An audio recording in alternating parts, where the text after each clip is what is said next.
Hello everyone. Welcome to another episode of program Kirdar. My name is Aisha Fayaz. In every society, dignity in work is the foundation of justice, equality, and sustainable development. When we talk about a country's progress, one thing remains very clear.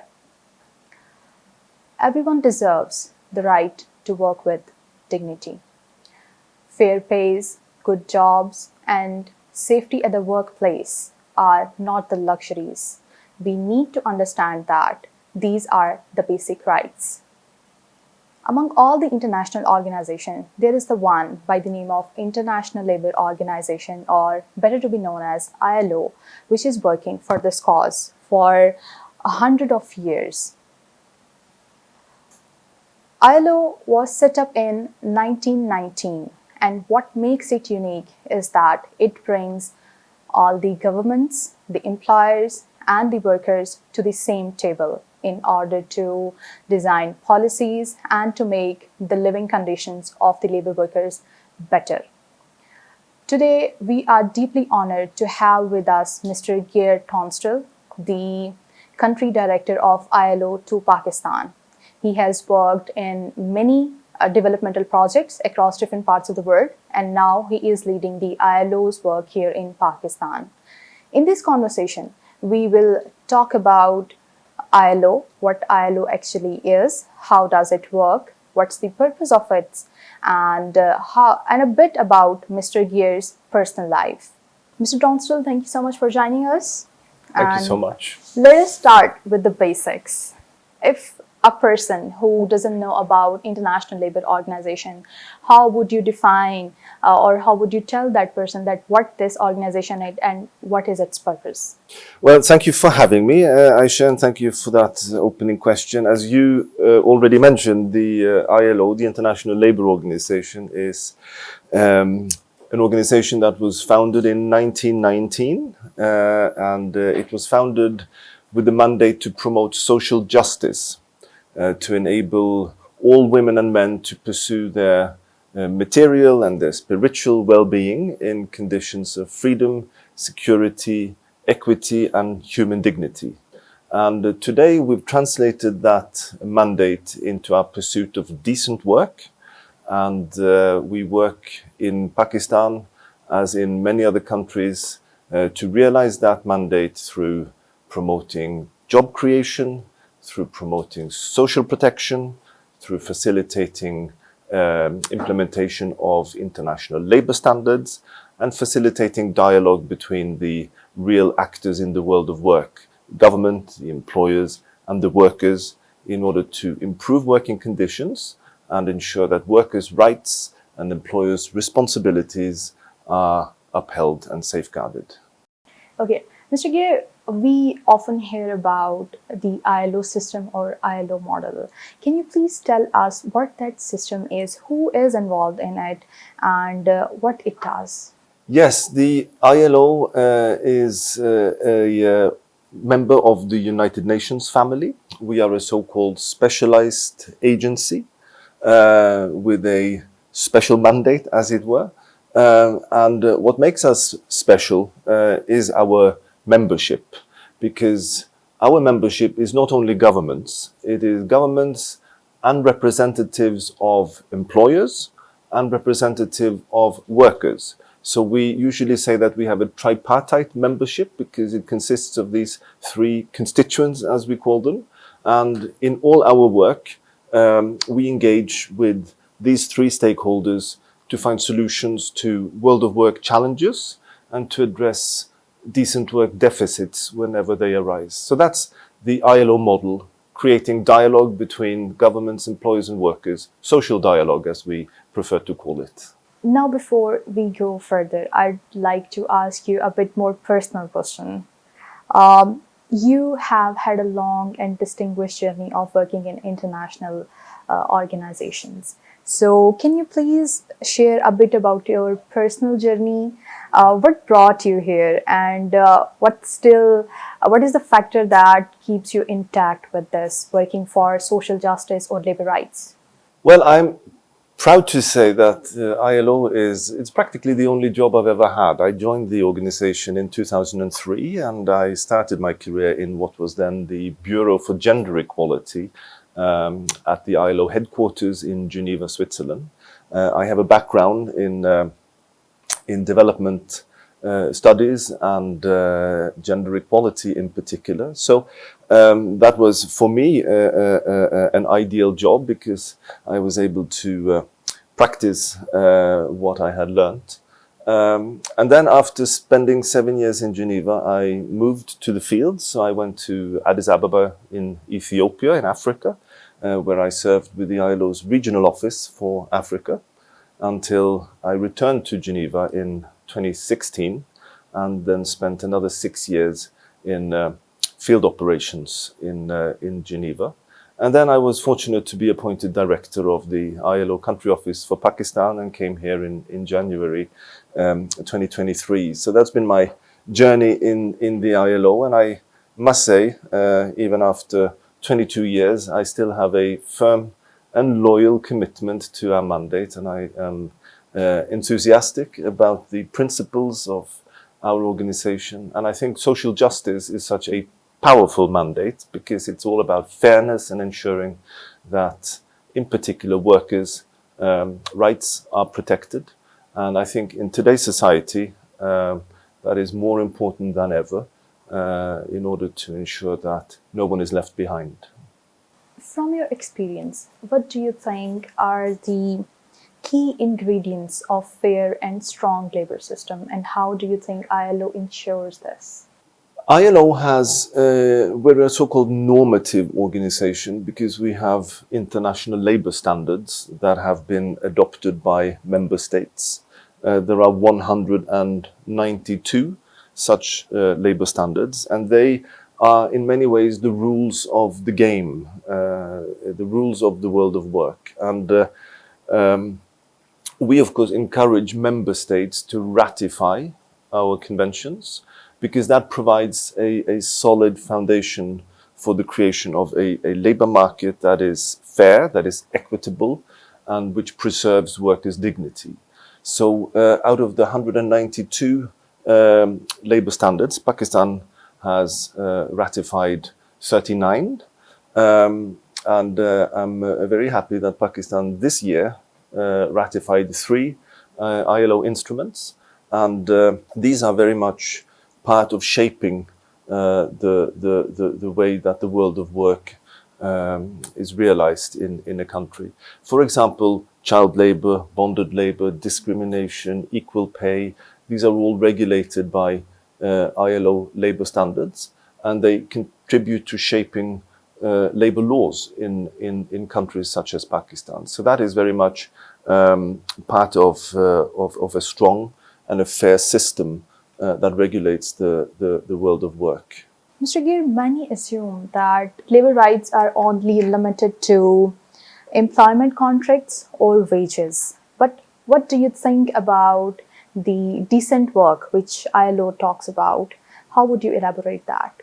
Well, we see decent work as a fairly broad concept. It involves ensuring that people, women and men, can access employment, jobs, that they have access to the right skills that will provide them with jobs, and that when they have jobs, that they are protected at the workplace, that they have fair living wages, and that they have social security, that they have access to protection in case of illness, in case of parental responsibilities, and in case of unemployment, so social protection. And it's also about, as I mentioned earlier, respect for labor standards, ensuring that there is no unacceptable forms of work, child labor, bonded labor, and last but not least, also ensuring that there is dialogue between the stakeholders in the world of work, so that the government consults with employers, that government consults with workers and trade unions to find solutions to challenges and issues that arise in the labor market. So this collectively is what contributes to making the world of work decent, and that is the broad concept of decent work. If we talk about Pakistan, Pakistan joined ILO back in 1947. What progress do you see during these decades, and how do you think that, what are the main challenges right now regarding the labor issues?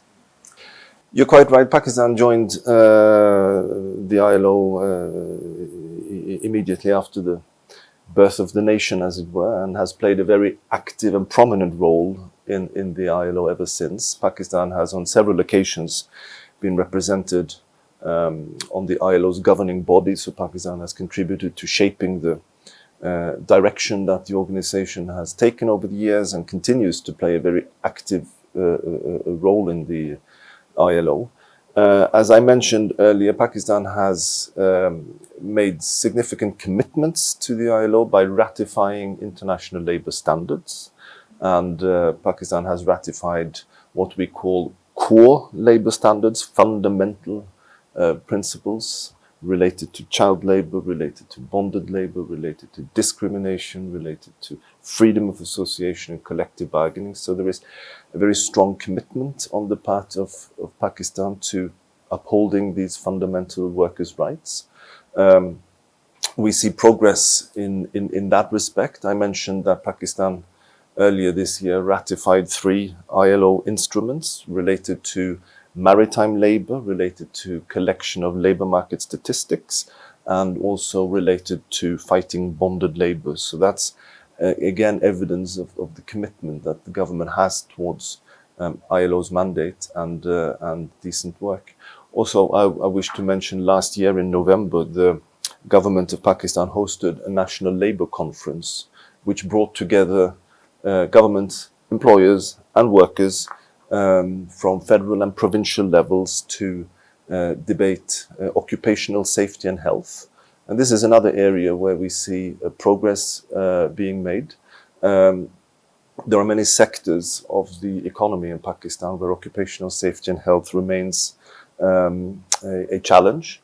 Mining is one.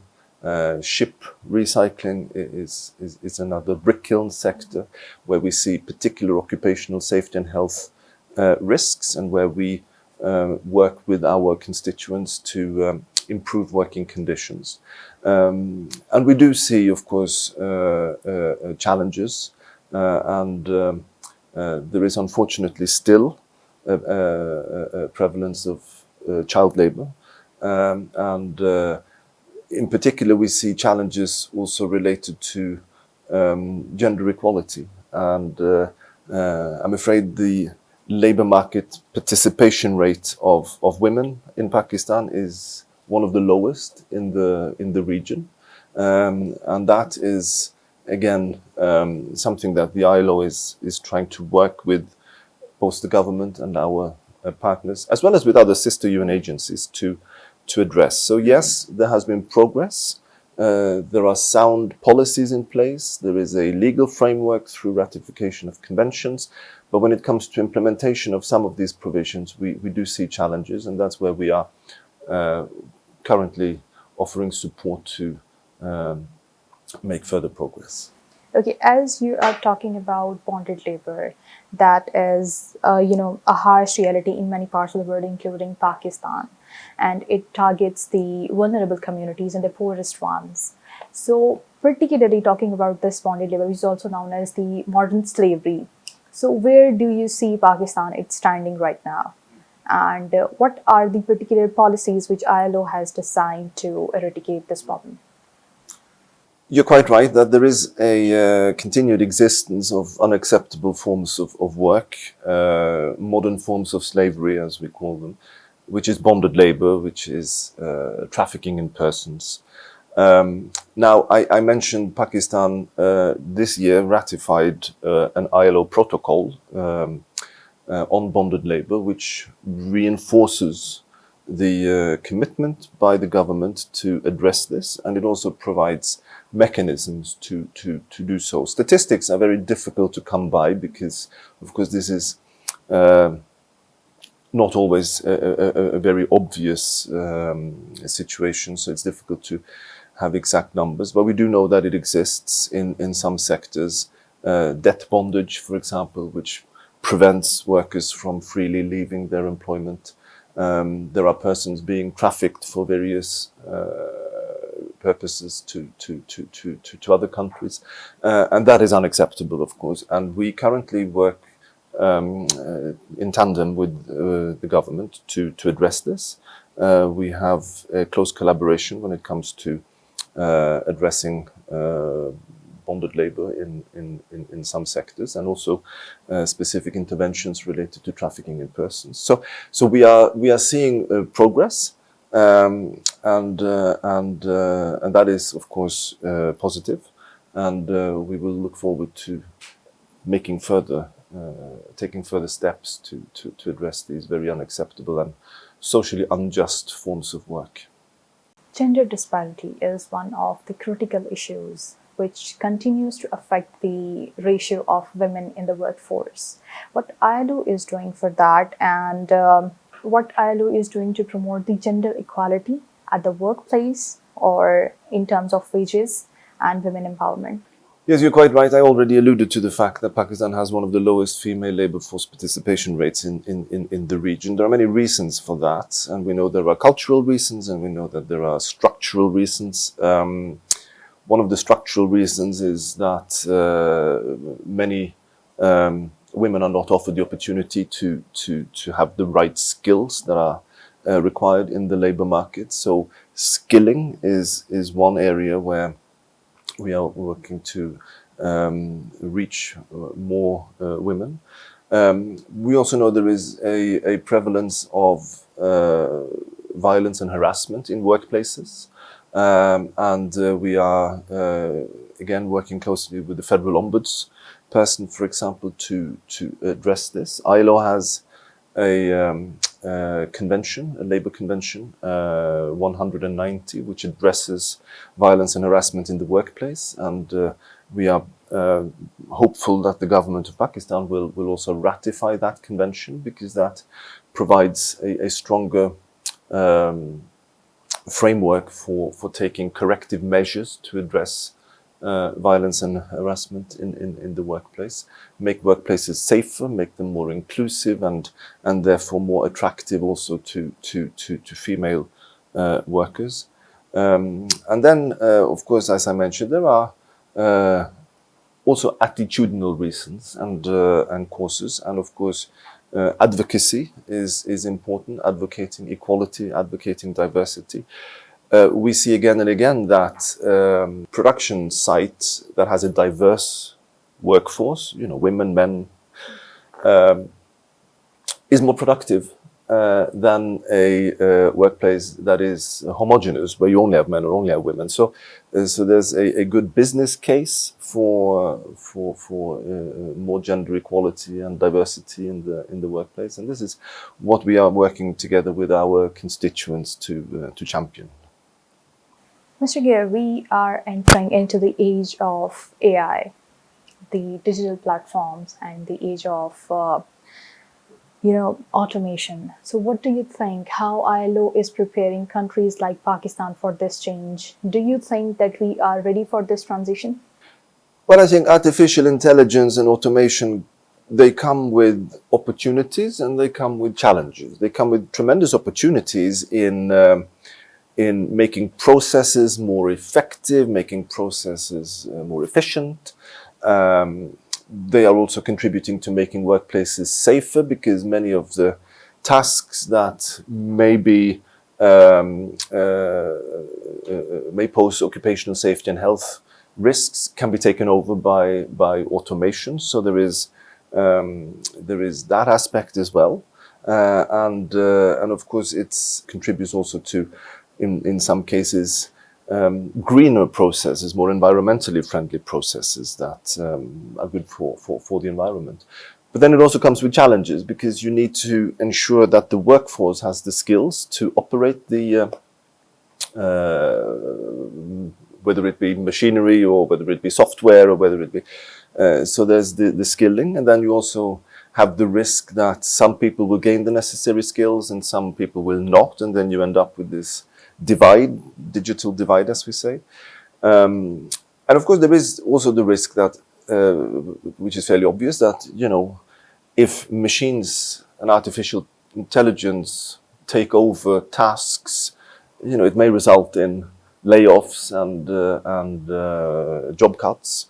But then there are new jobs that emerge in sectors that are automated or that use artificial intelligence, and then we need to make sure that people have the right skills to be able to benefit from those opportunities.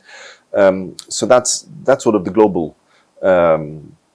scenario, and it's very much the same in Pakistan, and we are again engaging our partners to have a dialogue around this, to be prepared for this. And of course, the government has a responsibility to set the right policy framework, and the employers have a responsibility in ensuring that workers have the right skills and the right knowledge of the machinery and the tools and the artificial intelligence. And then, of course, the workers are there to carry out the tasks and need to have gain the necessary skills. So it's important to have dialogue and to ensure that all the stakeholders can benefit to the best of their capacities from these innovations and new processes.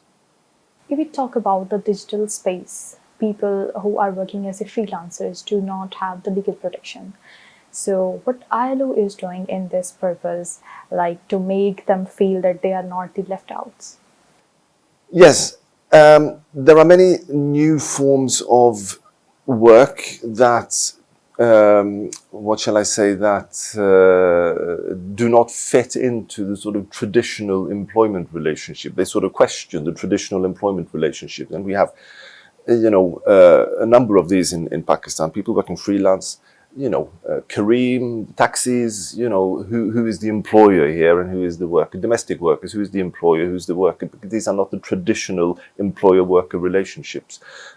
We, of course, want to protect workers in these sectors. And just last month, the International Labour Conference, which brings together all the member states of the ILO, met in Geneva, our headquarters, and discussed precisely this, the importance of decent work in the platform economy, where an increasing number of working women and men are engaged, and the importance of securing social protection, for example, for these workers, to have legal frameworks in place that protect them, and to ensure that they also have access to social security benefits and living wages. But it's a challenging field. But we see progress. We see progress in legislation for domestic workers, for example, for workers in the transport sector, and these are areas that we are again very concerned that government carries out dialogue with the employers and the workers in order to find solutions, in order to understand what the challenges are, and in order to be able to come up with workable long-term solutions that ensure decent work also for people in non-traditional employment relationships. Mr. Geir, some people argue that strong labor laws slow down the business or raise costs. What's your take on it? And do you think that we can protect the labor and also grow the economy at the same time? Absolutely. I think, let me give an example. Pakistan benefits from a preferential trade agreement with the European Union called the GSP Plus, Generalized Scheme of Preferences. Under this scheme, in order for Pakistan to be able to export textiles, in particular, duty-free to the European Union, Pakistan has to comply with a number of conditionalities. one of which is ILO's core labor standards. That means no child labor, no bonded labor, no discrimination, etc., in that sector, in order to be able to benefit from this scheme. So there's a very strong business case for having a legal framework that respects international labor standards. We have recently supported work in Sindh and Punjab provinces to revise labor laws and to consolidate labor laws into a up-to-date labor code. And that provides a much stronger framework to protect workers, we believe. And that is good for business, because then business can easily comply. And by complying, they are eligible for preferential schemes. And nobody wants to export. Certainly, nobody wants to buy a product from Pakistan unless you can guarantee that there is no child labor, there is no bonded labor, there is no unacceptable forms of work in the production line of that particular good. So there is indeed a very strong business case for protection of workers and for maintaining decent working conditions. Mr. Geir, if I had to ask you that if you have to imagine an ideal labor system for Pakistan, how that system would look like, a fair and inclusive one for all? Well, I think we've touched on some of the elements. I think it's important to have a solid legal framework through the ratification of ILO labor standards that provides sort of the overall setting. Often we see the challenge is that a country can ratify a convention, but then the implementation is slow. So the provisions of conventions have to be implemented on the ground. That's important. And then, of course, you would have a industrial relations mechanism that favors social dialogue, so that there is ongoing consultation between government, employees and workers on all matters pertaining to the world of work, and together find solutions to those challenges that persist.